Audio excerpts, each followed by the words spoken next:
Are you looking for a way to make your sales this year the best it can be?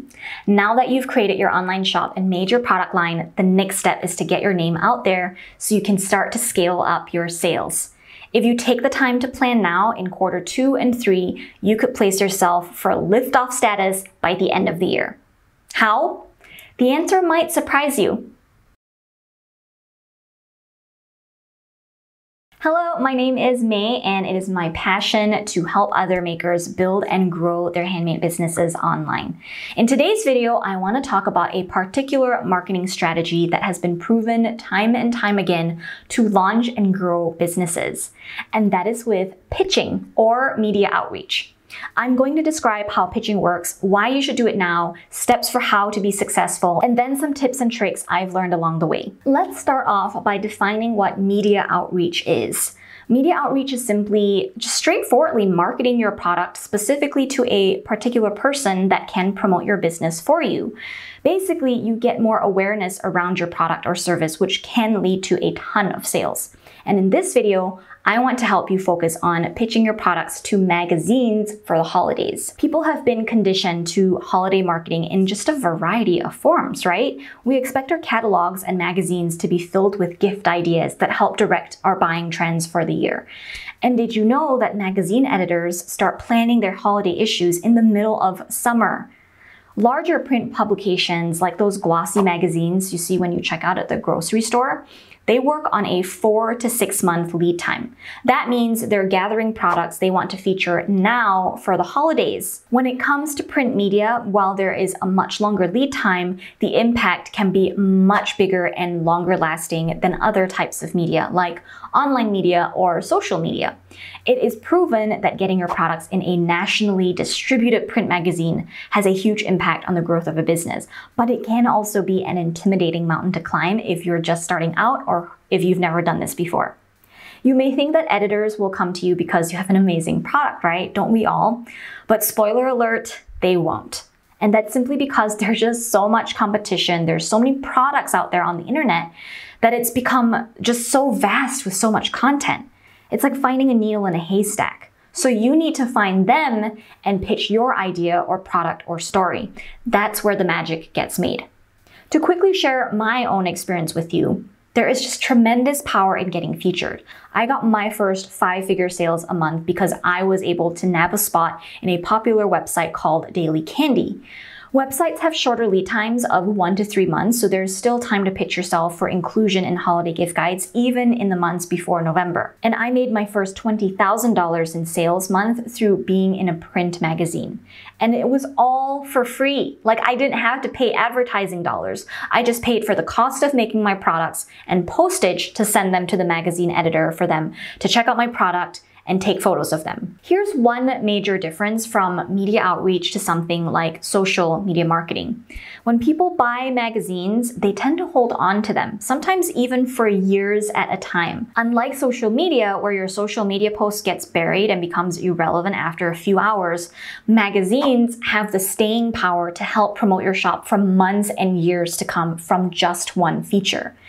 And who are you going to trust more, right? The person who says, "My shop is awesome, come buy my stuff" on social media, or someone else who says, "That shop is awesome, go buy their stuff."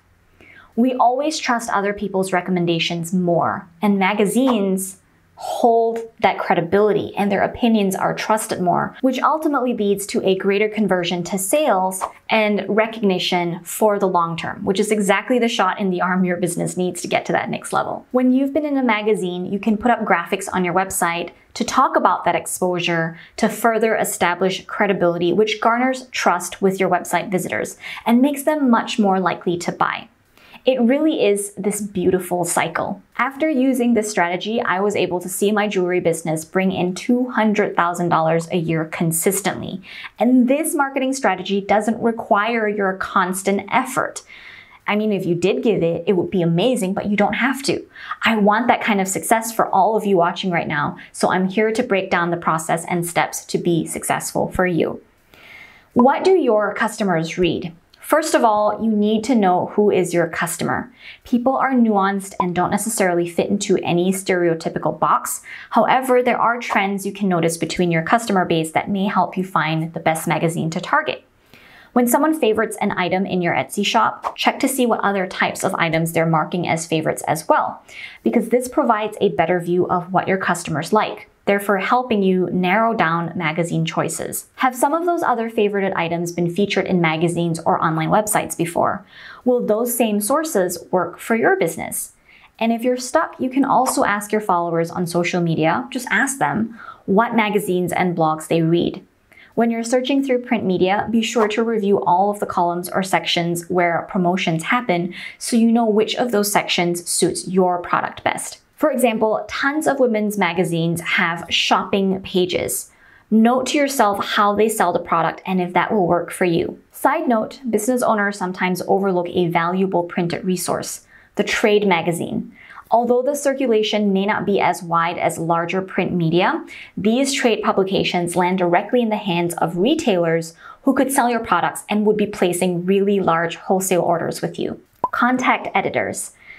Now, magazines have tons of editors. There are often editors for each and every section of a publication as well. So narrowing down the right person may be a challenge. However, the information is often listed in the magazine's masthead, which is the list of editors at the front of the issue or on the publication's website. Start by looking in the About Us and Contact Us sections.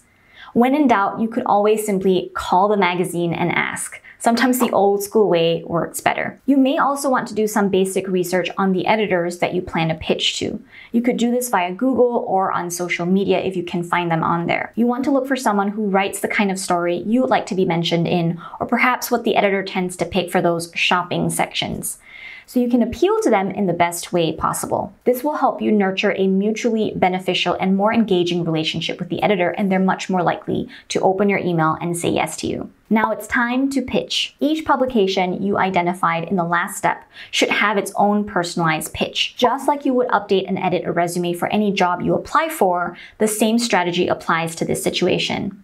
By targeting your publications and personalizing the pitch for them, you are upping your chance of making it to print. What you share with these editors should be short and sweet, okay? Ideally, this email shouldn't be longer than 8 to 10 sentences, and you will need a strong subject line title that helps you stand out. Talk about why your idea is a perfect fit for the magazine's readers. And bonus tip here, if you can connect your product to other products they featured before, it shows that you are putting in the work to get this done. Publishers love and appreciate this. You may also want to create a call to action that is urgent and appealing to the magazine itself. So perhaps you can create a discount code for the readers of that magazine, or offer to send them product samples, which is what I like to do. You'll also want to embed pictures of specific products you're pitching to the editor. The pictures are most likely what will grab attention the most in an email at first, so make sure they're great photos, okay? Simple but high quality pictures with white backgrounds work well, and then perhaps a couple of lifestyle photos too. Follow up. Now, I know that nobody likes waiting and waiting for a reply. I used the analogy of applying for a job just a minute ago, and it works here as well.